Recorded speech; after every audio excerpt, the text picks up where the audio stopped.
Hello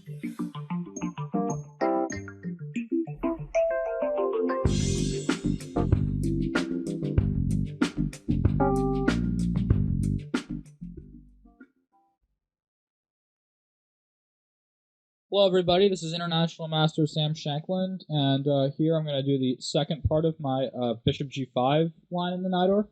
So the Najdorf starts at e4, c5, knight f3, d6, d4, cd4, knight d4, knight f6, knight c3, and a6.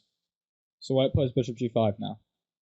And we just looked at e6, f4. So we took a quick look at queen b6 last week, or last episode of this lecture, but what we really looked at were moves like bishop e7, queen f3, queen c7, castle, knight bd7, all these lines were like g4, b5. We looked at this, we looked at bishop d3 a little bit, but one thing we never really touched on too much was playing h6. So basically, in any of these moments, black can try to play h6. And the main point of h6 is to just play g5 and take this e5 square under control. So black can try h6 here, for example, and it's not at all a bad move. White plays bishop h4, bishop e7, but I think it's not as accurate as doing it on the following move. Bishop e7, queen f3, and black can try to play h6 now. So this is a very new idea. Historically, players always did the same kind of thing. They'd let white do what he wants on the king side. In the meantime, play moves like queen c7, knight d7, b5, bishop b7, and try to get his own play on the queen side, and usually leave his king in the center for a while, not commit it, because there's a lot of lines where he wants to go king side, and there's a lot of lines where he wants to go queen side. But this whole h6 stuff has been very new. So h6 here. And we looked at this earlier. Bishop takes f6 is no good because of bishop takes f6, castles, queen c7, and black seems to have a very comfortable position.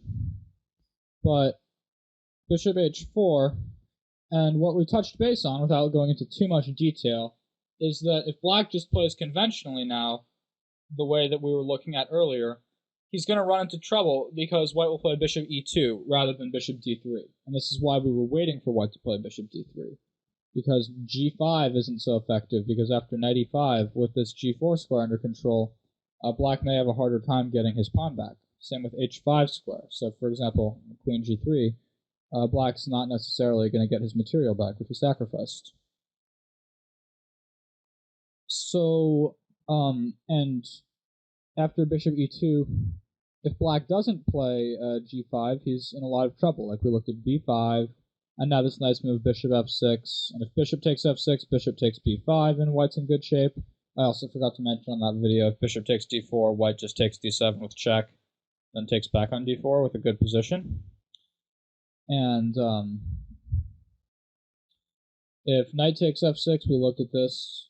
We play e5, bishop b7, queen g3, takes, knight d7, knight takes e6, and white gets a huge attack. We hope you enjoyed this video demo from Chess.com. Subscribe today to finish this video and get unlimited access to our full video library.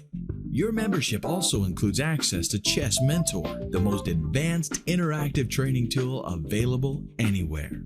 You'll also get full access to the Opening Explorer, Tactics Trainer, and much, much more. So sign up today and get serious about improving your game.